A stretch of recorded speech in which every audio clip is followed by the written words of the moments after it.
In a small African village named Sero, there flowed a mysterious river, called the River of Whispers.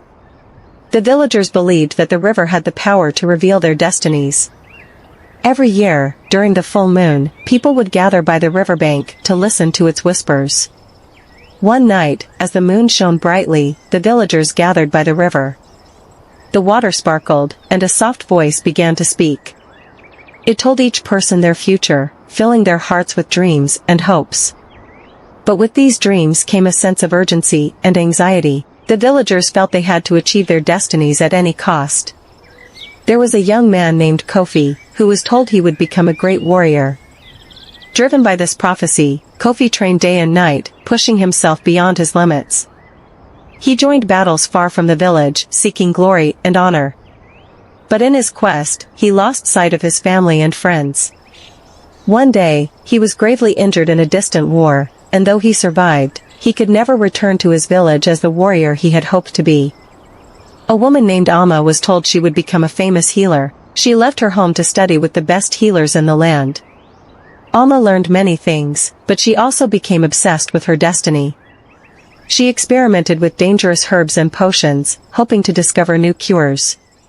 One day, a potion went wrong, and she fell gravely ill. Alma's dream of becoming a healer ended in tragedy, and she never returned to Lethabo. Even children were not spared.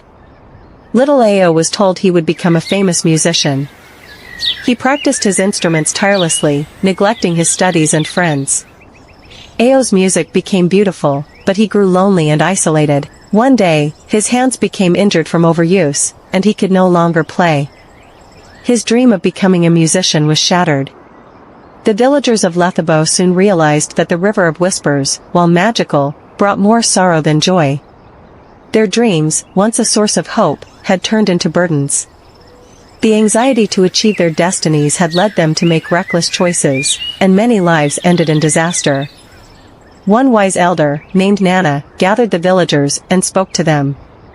"The river's whispers are not commands," she said.